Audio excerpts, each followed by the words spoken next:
Good afternoon, everybody. It's great to be here. It's such an honour, Reverend Fathers, ladies and gentlemen. I am honoured and delighted to be here today. Somebody whispered in my ear when I was coming in here, they heard that I was leaving, and I said, well, I'm not leaving instantly. I'm here on a normal rotation. I'll be leaving my post in the summer, heading, I don't know where, the phone will ring next week. So there's a certain level of poignancy about that this will be my last time at this event, when I had thought maybe there would be other such occasions. But that sense of poignancy is just surpassed by the sense of friendship and admiration that I have for the organisers of this afternoon's event, and the opportunity to congratulate the aides to the Grand Marshal and the Grand Marshal himself for their immense contribution and their leadership, which is the reason why we are honoured as a community to honour them and their contribution to our community by being here today to congratulate them on being leaders in our community. So please join me in saluting them with a round of applause.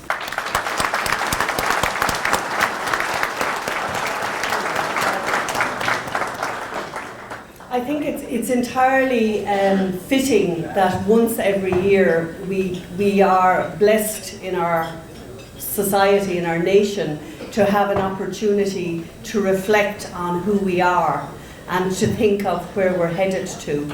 We're immensely in debt to the great men who marched in the first St. Patrick's Day parade.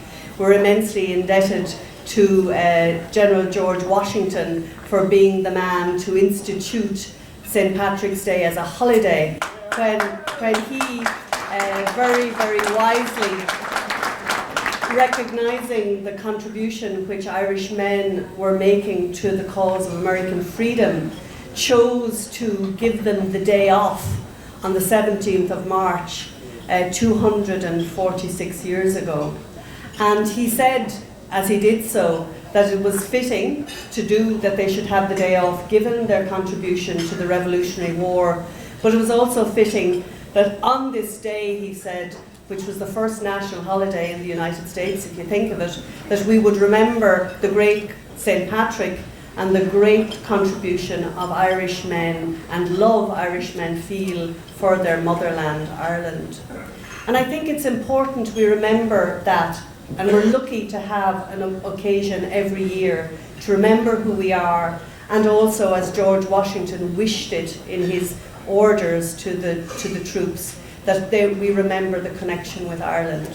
Because the friendship between Ireland and America is unparalleled in human history. This is the place to which 2 million people came in search of not just freedom, but survival. And we survived because we pulled together and we came together and made a great community here and made America what America stands for. General Lafayette said, thinking of the contribution of Irish people to that period, that there should be a stripe on the American Star-Spangled Banner for the contribution of Irish people to freedom in this country. And he's right. When we look at that flag, we see that stripe, because we know as an Irish community what our people have done in the armed services, in the health services, in the schools, in the religious life, in the artistic life, in the ordinary day-to-day life of this great country, that we have made America what it is. I love, and people who've heard me say this before, forgive me, I love the quote of Don Keogh when I met him the first. He said, I have learned, Consul General, that my Americanness completes my Irishness, and my Irishness completes my Americanness. So I think we have so much to celebrate this year in a context of a lot of worry in our community about immigration. Immigration reform, as I've said before to all of you, is the #1 priority of our government for our community in these troubling times. And I want us particularly to think of those men and women who have concerns, and encourage them to come forward and to link up with the great network of lawyers and immigration attorneys that are in our community to help them find relief and advice. because there are solutions to be found. I'm certain of that, and we'll all pull together and protect one another. On looking forward to this year's parade, I think it's going to be an immensely positive characterisation of our community, and it's really, really important that that should be the case, because it's important that we remember what we have done and what the contribution we still have to make. St. Patrick, everybody knows, is my favourite saint after St. Bridget. And St. Patrick for me symbolises the great message of our times, which is he had it within himself never to forget his faith and his values, and he forgave the people who imprisoned him, which was the Irish. And he went back to Ireland when he got his freedom, forgiving the Irish, and gave us the greatest gift we've ever been given, values and Christian faith. And those values stay alive in our community all around the world.